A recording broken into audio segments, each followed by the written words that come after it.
땅끝까지 복음을 전하고 기도하는 증인의 삶을 살아가겠습니다. 함께 찬양합니다. 온 세상 위하여, 온 세상 위하여 나 복음 전하리. 만 백성 모두 나와서 주 말씀 들으라. 죄 중에 빠져서 헤매는 자들아, 주님의 음성 듣고서 너 구원받으라. 전하고 기도해 매일 주님 내리라. 세상 모든 사람 다 듣고 그 사랑 온 세상 위하여, 온 세상 위하여 이 복음 전하리. 저 죄인 회개하고서 주 예수 믿으라. 이 세상 구하려 주 돌아가신 것 나 증거하지 않으면 그 사랑 모르니. 전하고 기도해 매일 증인 되리라. 세상 모든 사람 다 듣고 그 사상들로 고백합니다. 온 세상 위하여, 온 세상 위하여 주 은혜 임하니. 주 예수 이름 힘입어 이 복음 전하자. 먼 곳에 나가서 전하지 못해도 나 어느 곳에 있든지 늘 기도 힘쓰. 전하고 기도해, 전하고 기도해 매일 증인 되리라. 세상 모든 사람 다 듣고 그 사랑을 우리를 증인으로 부르시고 복음 증거자로 부르신 하나님 앞에 감사와 영광의 박수 나아갑니다.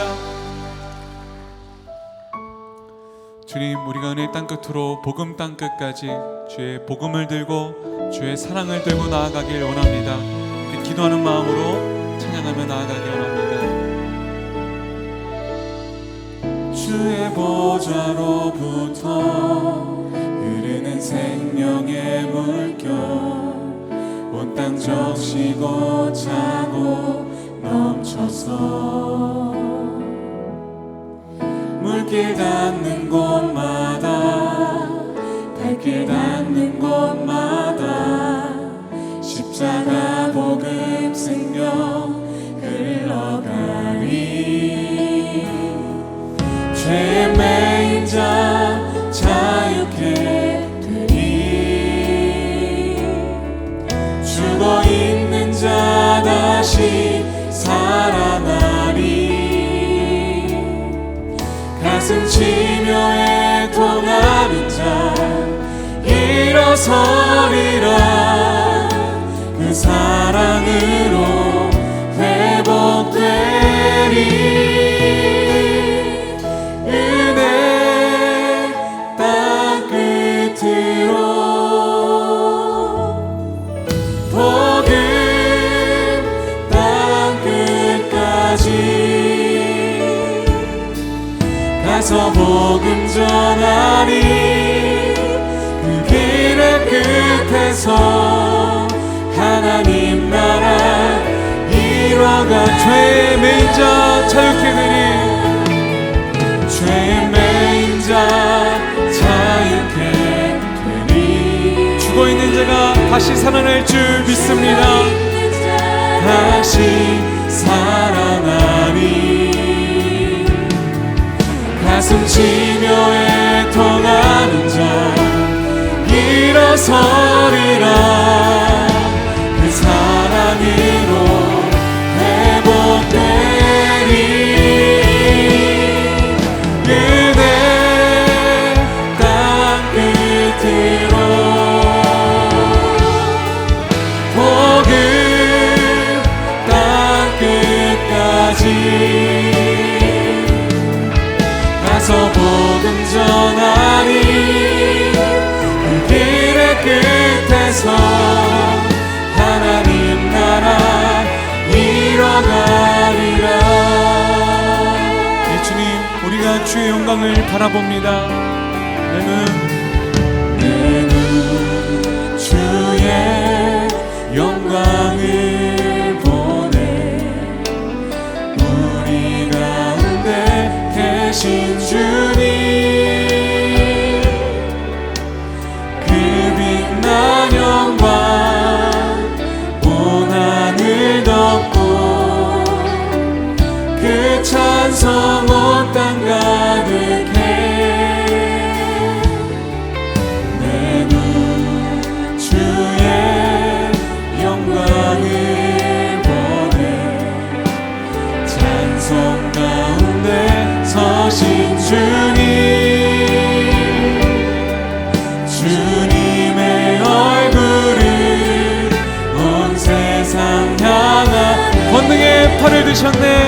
권능의 팔을 드셨네. 주의 영광 이곳에 가득해. 우린 선해 주님과 함께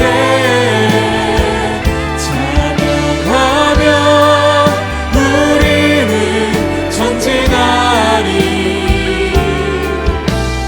모든 열 우리 결단하며 고백합니다. 주의 영광 이곳에 가득해. 주의 영광 이곳에 가득해. 우린 선해 주님과 함께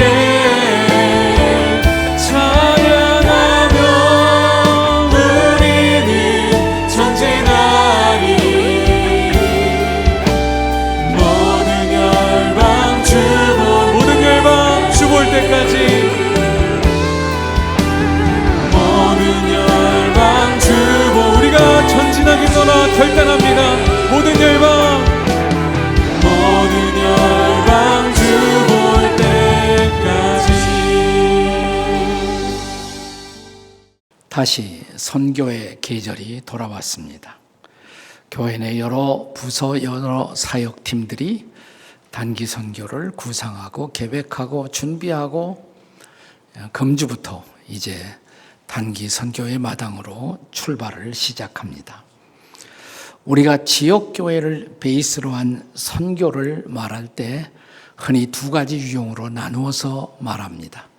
하나는 장기 선교, long term mission, 그리고 또 하나는 단기 선교, short term mission, 둘로 나누어서 보통 말을 합니다.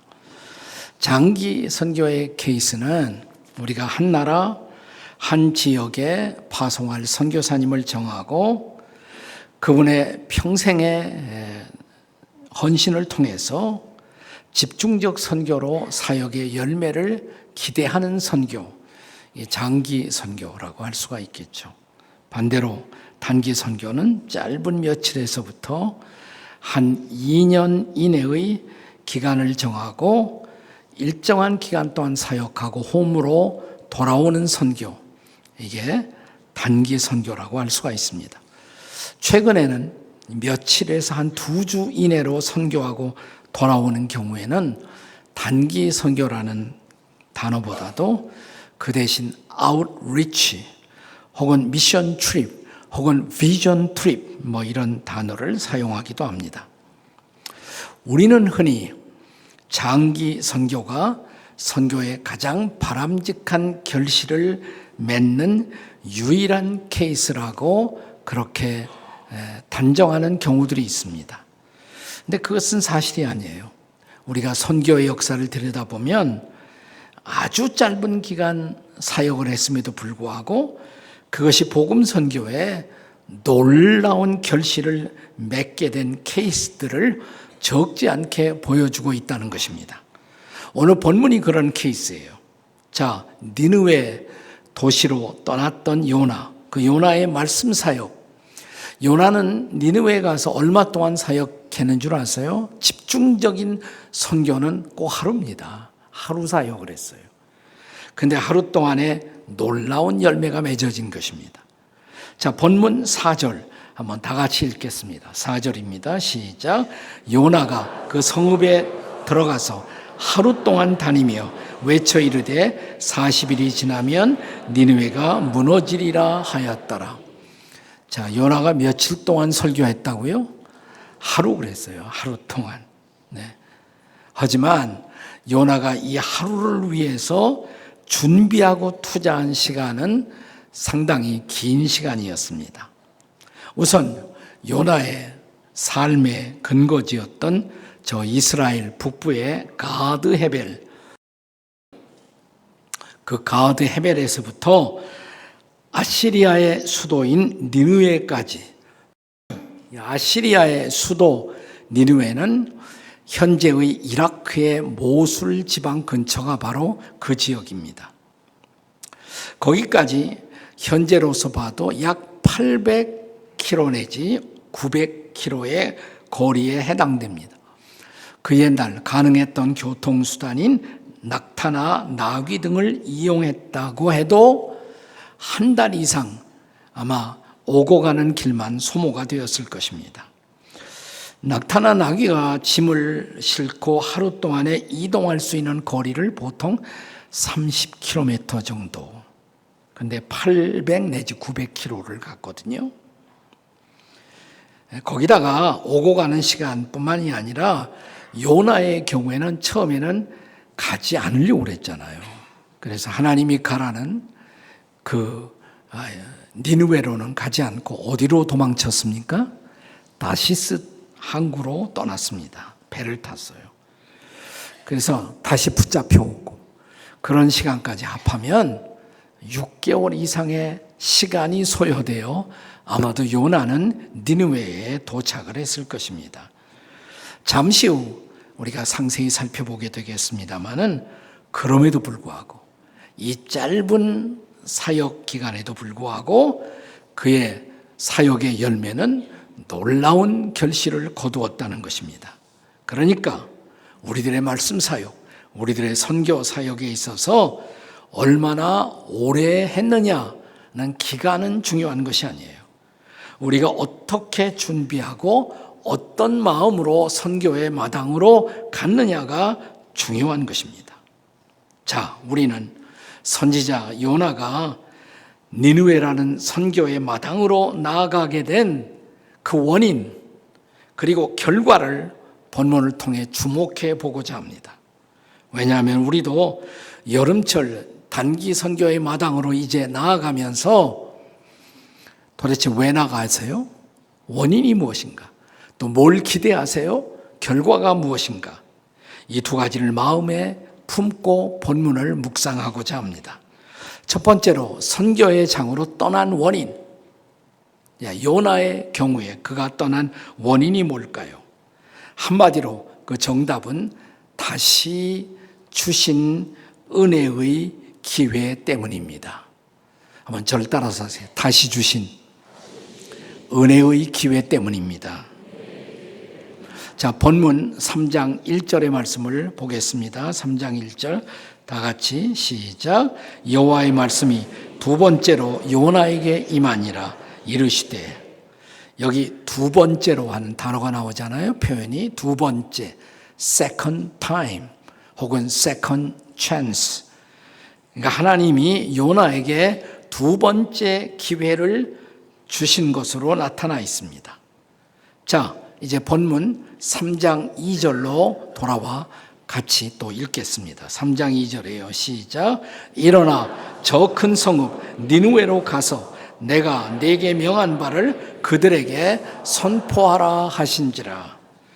여기 중요한 동사가 셋이 등장합니다. 일어나라, 그 다음에 가라, 그 다음에 선포하라. 이 세 가지 단어가 나와요. 그런데 이 동사 세 가지는 요나서가 열리는 1장 첫머리에 우리가 이미 보았던 단어들입니다. 자, 요나서 1장 2절의 말씀을 함께 읽겠습니다. 같이 읽습니다. 시작. 너는 일어나 저 큰 성읍 니느웨로 가서 그것을 향하여 외치라. 그 악독이 내 앞에 상달되었음이니라. 자, 여기서도 정확하게 이 세 가지 단어가 다시 등장하지 않습니까? 무슨 단어? 일어나라, 가라, 외쳐라, 혹은 선포하라. 두 번째 주신 말씀입니다. 왜 두 번째 이 말씀을 주실 필요가 있었습니까? 처음 주셨을 때 요나는 이 말씀을 순종하지 않았다는 것입니다. 자, 요나서 1장 3절의 말씀을 보겠어요. 처음 말씀을 받고 어떻게 요나가 반응했을까요? 다 같이 읽습니다. 시작. 그러나 요나가 여호와의 얼굴을 피하려고 일어나 다시스로 도망하려 하여 요바로 내려갔더니 마침 다시스로 가는 배를 만난지라. 그렇습니다. 여기 보면 요나가 하나님의 얼굴을 피하여 그랬어요. 피하여 도망쳤다 그랬습니다. 자, 도망치는 요나, 하나님이 그대로 보고만 계셨을까요? 자, 요나서 1장 이제는 4절의 말씀을 같이 보겠습니다. 함께 읽습니다. 시작.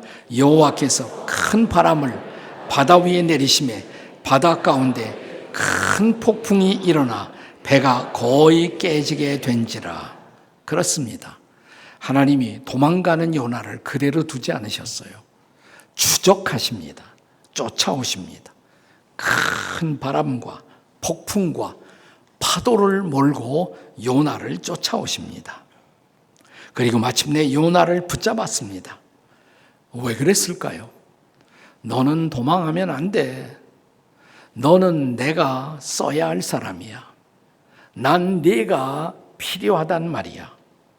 요나의 불순종, 요나의 연약함에도 불구하고 하나님의 관점에서 요나는 필요한 사람이었습니다. 여러분도 마찬가지예요. 그거 아세요? 한번 따라서 하세요. 나는 연약하지만 부족하지만 하나님은 가슴을 치면서 요나를 필요로 하십니다. 자, 옆에 사람 쳐다보시면서 당신도 하나님이 필요하시대요. 이렇게. 당신도 필요하시대요. 네. 그러니까 한 번 더 옆에 사람, 그러니까 도망가지 마세요. 네, 그러니까 도망가지 마세요. 도대체 피조물인 인생이 창조주 하나님을 피해 도망가는 것이 가능한 일일까요? 시편 139편 7절 이하의 시편 기자의 고백을 상기하십시다. 7절입니다. 같이 읽습니다. 시작. 내가 주의 영을 떠나 어디로 가며 주의 앞에서 어디로 피하리이까? 8절. 내가 하늘에 올라갈지라도 거기 계시며 스올에 자리를 펼지라도 거기 계시나이. 내가 새벽 날개를 치며 바다 끝에 가서 거주할지라도 거기서도 주의 손이 나를 인도하시며 주의 오른손이 나를 붙드시리이다. 너 도망 못 가 이 말이야. 나를 피해서 도망갈 수 없다는 것입니다. 마침내 하나님의 오른손에 붙잡힌 요나, 그를 위해 준비한 큰 물고기 뱃속에 들어가 죽음 같은 시련을 통과하고 다시 하나님 앞에 부름받아 서게 됩니다. 다시 주시는 은총의 기회였습니다. 은총, 은혜, 그 말의 뜻이 뭐죠?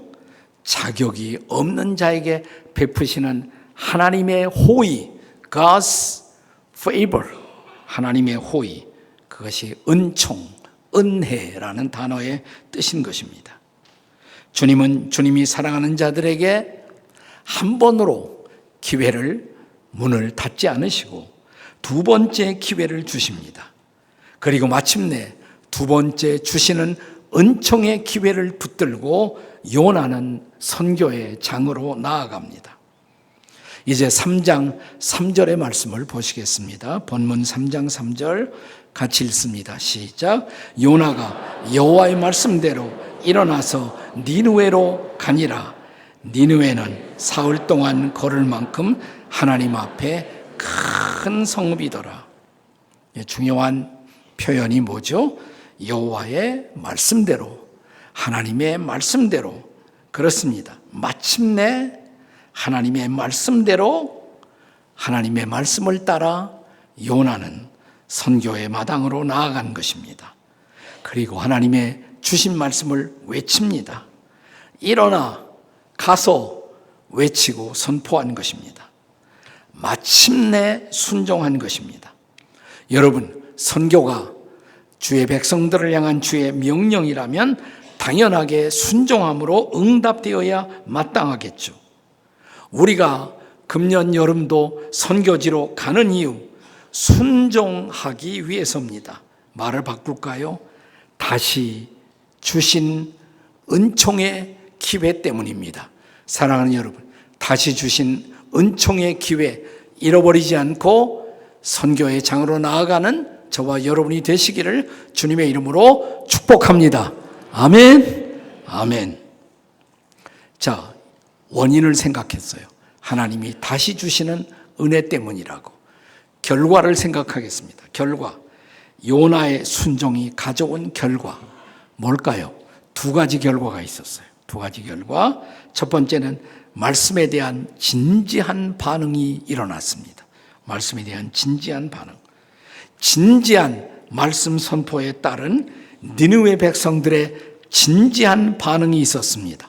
5절의 말씀입니다. 본문 5절 같이 읽습니다. 5절 다 같이 시작. 니느웨 사람들이 하나님을 믿고 금식을 선포하고 높고 낮은 자를 막론하고 굵은 베옷을 입은지라. 자, 두 가지 두드러진 반응이 있었습니다. 하나는 하나님을 믿고 그랬어요. 하나님을 믿음. 또 하나는 금식과 베옷으로 상징되는 회개가 일어났다는 것입니다. 믿음과 회개, 이 두 가지는 언제나 기독교 회심의 본질을 이루는 두 가지의 중요한 사건입니다. 회심이 뭐냐? 컨버전이라고도 말해요. 회심은 두 가지가 필요해요. 회개하고 믿을 때 회심이 일어나는 거예요. 회개 더하기 믿음, 그게 바로 회심인 것입니다. 자, 예수님이 이 땅에 오시사 공적 생애를 시작하시면서 맨 처음 하신 설교, 마가복음 1장 15절의 말씀을 보겠습니다. 같이 읽습니다. 다 함께 시작. 이르시되 때가 찼고 하나님의 나라가 가까웠으니 회개하고 복음을 믿으라. 무슨 단어가 강조돼요? 회개하고 믿으라. 회개가 소극적으로 죄로부터 돌이키는 사건이라면 믿음은 예수 그리스도와 그리스도의 아버지신 하나님을 향한 적극적 신뢰를 뜻하는 것입니다. 참된 회개는 우리를 믿음으로 인도하고 참된 믿음은 언제나 참된 회개를 전제로 해서 이루어지는 사건인 것입니다. 그러므로 우리가 참으로 회개했다면 참으로 믿게 되는 것이고 참으로 믿은 사람은 참으로 회개한 사람인 줄로 믿습니다.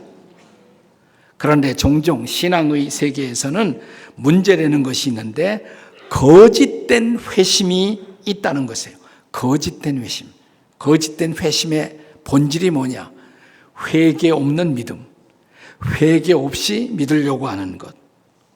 이것은 우리를 거짓된 회심의 자리로 인도하는 것입니다. 예컨대 복음서에서 우리가 잘 알고 있는 부자와 거지 나사로의 사건에 보면 성경은 이 부자가 지옥에 떨어진 원인을 무엇이라고 증언합니까? 누가복음 16장 30절의 증언을 함께 살펴보겠습니다. 같이 읽어요. 다 같이 시작. 이르되 그렇지 아니하니이다. 아버지 아브라함이여 만일 죽은 자에게서 그들에게로 가는 자가 있으면 회개하리이다. 그러니까 무슨 말이에요? 부자가 지옥에 간 이후 회개하지 않았다는 거예요. 회개가 없었다는 것입니다. 우리가 참으로 죄를 미워하고 죄에서 돌이켰다면 우리를 죄에서 건지시고 구원하는 자 예수 그리스도, 그리고 그리스도의 아버지이신 하나님을 신뢰하지 않을 수가 없을 것입니다. 믿음이 따라오지 않는 회개는 죄에 대한 후회 정도의 자리에 우리를 머물게 합니다. 그것은 부족한 회심, 거짓된 회심인 것입니다. 가룟 유다의 케이스를 한번 생각해 보세요. 자, 유다가 예수님 팔고 예수님 배신한 후에 죄에 대한 뉘우침이 있었을까요? 없었을까요? 성경을 읽어봤어야 알지. 네, 유다가 뉘우쳤어요? 안 뉘우쳤어요? 뉘우쳤어요. 맞습니다. 마태복음 27장 3절과 4절의 말씀을 보겠습니다. 같이 읽습니다. 시작. 그때 예수를 판 유다가 그의 정죄됨을 보고 스스로 뉘우쳐 그 은 30을 대제사장들과 장로들에게 도로 갖다 주며 그 다음 절 이르되 내가 무죄한 피를 팔고 죄를 범하였도다. 분명히 뉘우쳤어요. 유다가 뉘우쳤습니다. 그러나 그가 하지 않은 것, 죄는 뉘우쳤지만 예수님 앞에 돌아오지를 않았어요. 하나님 앞에 나오지를 않은 것입니다. 죄를 회개한 다음에는 우리를 용서하고 받아주시는 하나님, 그리고 하나님의 아들이신 예수님을 이제부터 신뢰하고 살아야 할 줄로 믿습니다. 그것이 진짜 회심이에요. 근데 니느웨 도성에는 진짜 회심이 일어났어요. 요나가 말씀을 전했을 때 진정한 회심이 일어난 것입니다. 니느웨의 왕 그리고 백성들이 모두 죄를 회개하고 죄에서 떠나 하나님을 믿고 하나님을 신뢰하기로 결단한 것입니다. 참된 회심이 니느웨 도성 안에 일어났습니다. 할렐루야. 하루 동안에 이런 놀라운 사역이 일어났어요. 요나를 통해 선포된 하나님의 말씀에 대한 진지한 반응이, 진지한 부흥이 니느웨 도성에 일어났던 것입니다. 할렐루야. 두 번째 결과, 첫째, 말씀에 대한 진지한 반응이 있었고, 둘째 결과, 하나님의 사랑의 뜻이 실현되었습니다. 하나님의 사랑의 뜻, 자비의 뜻, 요나의 순종이 가져온 두 번째 결과.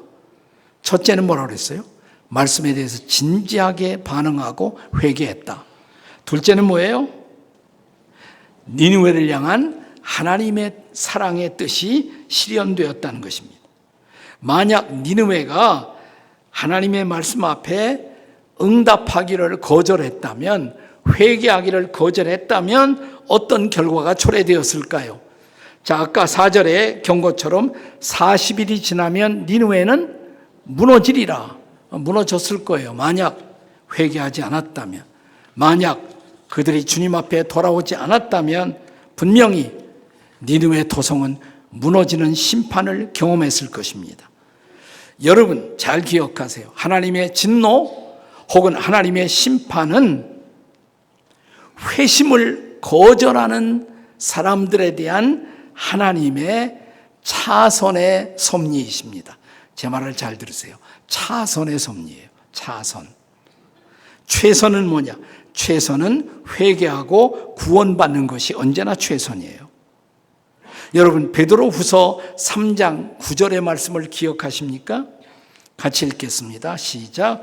오직 주께서는 너희를 대하여 오래 참으사 아무도 멸망하지 아니하고 다 회개하게 이르기를 원하시느니라. 아멘. 아멘.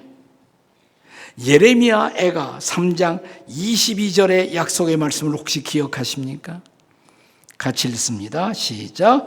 여호와의 인자와 긍휼이 무궁하심으로 우리가 진멸되지 아니함이니이다. 아멘.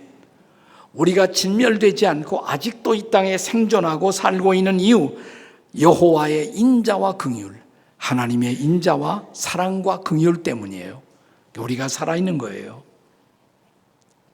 자, 그러나 우리가 하나님의 일시적인 심판, 일시적인 징계를 경험할 수 있어요. 나 그때에도 저와 여러분이 기억할 말씀이 있습니다. 예레미야 애가 3장 33절의 말씀입니다. 같이 읽겠습니다. 시작.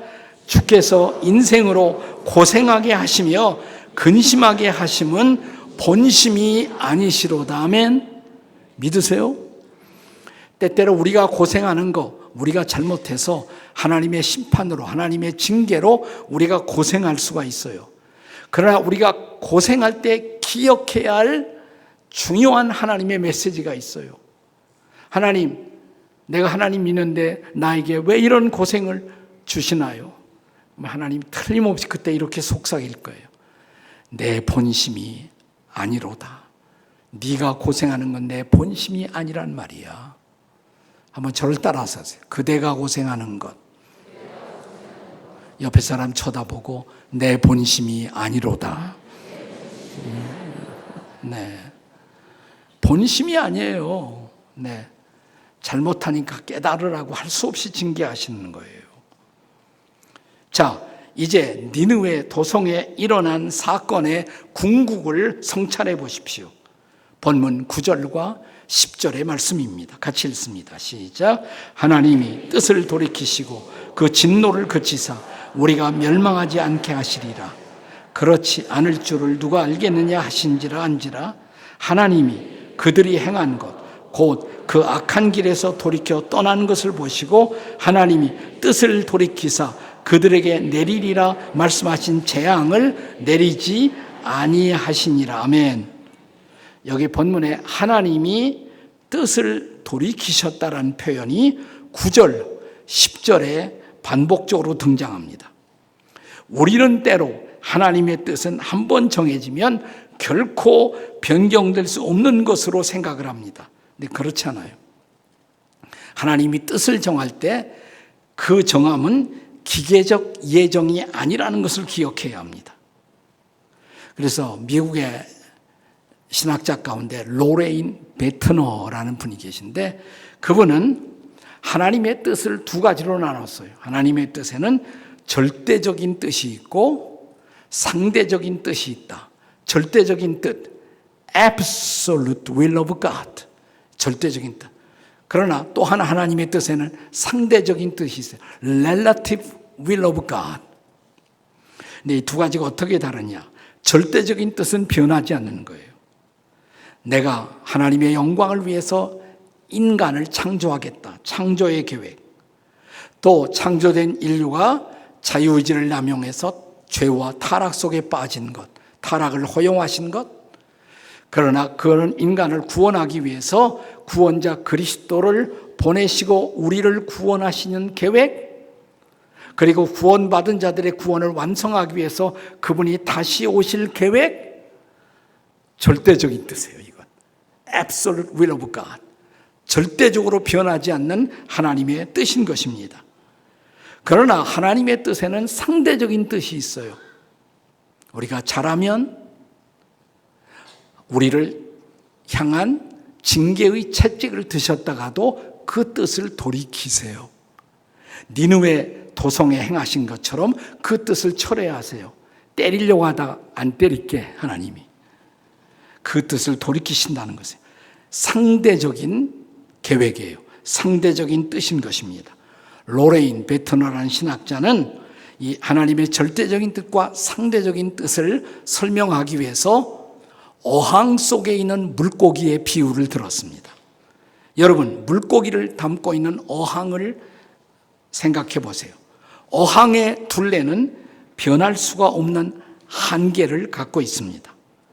어항 속 물고기들은 어항 바깥으로 절대로 나올 수가 없습니다. 나오면 죽습니다. 어항의 테두리가 어항 속 물고기들의 행동의 한계를 결정하고 있습니다. 그것은 변할 수 없는 절대적인 한계요, 하나님의 절대적인 예정의 뜻인 것입니다. 하지만 여러분, 그 어항 안에서 물고기들은 상당한 자유를 부여받고 있습니다. 여러분, 어항 속의 물고기들 동서남북 어디든지 다 다닐 수 있어요. 사랑하는 짝을 만나서 결혼도 하고 자식도 나오고 수틀리면 이혼할 수도 있습니다. 네. 하지만 그들은, 이 고기들은, 물고기들은 자신들의 결정에 대한 책임을 져야 하고 그 대가를 지불해야 합니다. 그들의 모든 행동은 상대적인 뜻에 의해서, 제 말 잘 들으세요. 상대적인 뜻에 의해서 자신들의 한계 내의 삶을 만들어가는 것입니다. 역사의 주인 되신 창조주 하나님은 당신의 절대적인 뜻 안에서 우리를 구원하시고 구원받은 우리들에게 상당한 자유를 허락하시고 이 상당한 자유를 통해 하나님의 뜻, 상대적인 뜻을 우리가 어떻게 반응하며 살아가는가를 주목하십니다. 우리가 잘못할 때 때로는 채찍을 들어 우리를 책망하시기도 합니다. 그러나 우리가 회개하면, 믿고 다시 주님 앞에 나와 두 번째 주시는 은총의 기회를 붙들면 하나님은 니느웨 도성에 행한 것처럼 뜻을 돌이키시고 새로운 기회, 제2의 찬스를 주시고 우리를 사용하시는 하나님을 찬양하시기 바랍니다. 그 하나님을 신뢰하시기 바랍니다. 이번 여름도 두 번째 주시는 은총의 기회를 붙들고 주님의 말씀에 순종해서 이 말씀을 필요로 하는 국내외의 잃어버린 영혼들에게로 나아가 주님이 저와 여러분을 쓰시는 놀라운 은혜, 놀라운 섭리를 체험하는 여름철이 되시기를 주의 이름으로 축복합니다. 축원합니다. 다 일어나셔서 우리 내놓은 주의 영광을 보내 우리 가운데 계신 주님, 그 빛난 영광 온 하늘 덮고 함께 같이 찬양하시겠습니다. 내눈 주의 영광을 보내 우리 가운데 계신 주님, 그 빛난 영광 온 하늘 덮고 그 찬송 땅 가득해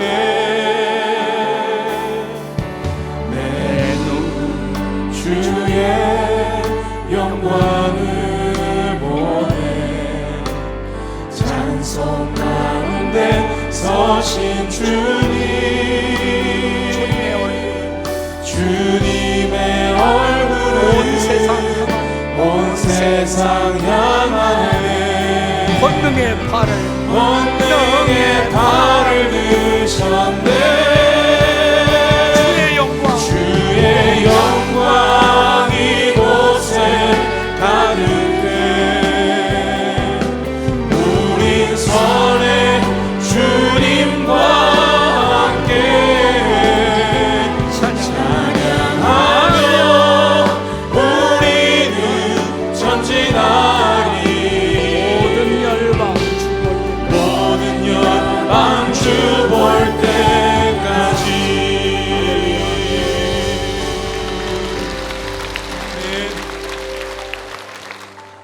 저도 갑니다. 7월 달에 저도 그루지아, 조지아의 동유럽의 선교사들의 축제인 샬롬을 인도하면서 저도 여러분과 함께 갈 것입니다.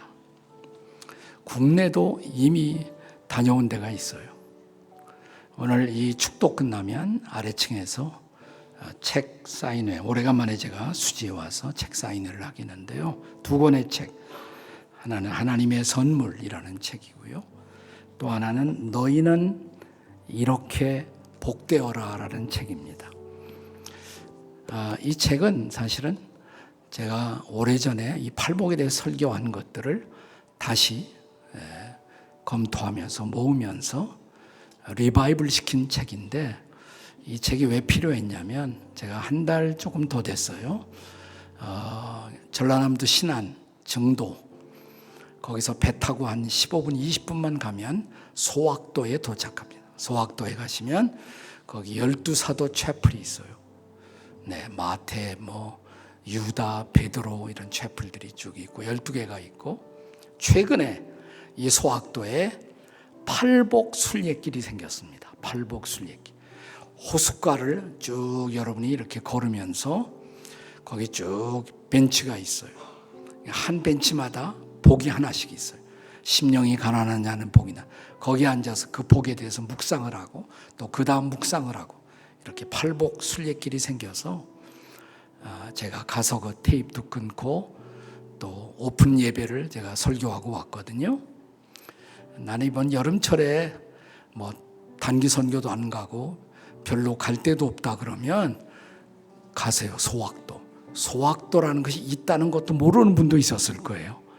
네, 거기 가서 12사도 채플도 보시고 팔복 순례길, 그 순례길에 오는 사람들에게 선교를 하기 위해서 소학도 교회에서 요청해서 이 책을 1000권을 만들어서 기증을 했습니다. 기증을. 옆에 사람들에게 소학도도 갑시다 이렇게 인사 한번 하세요. 소학도도 갑시다. 기도하시겠습니다.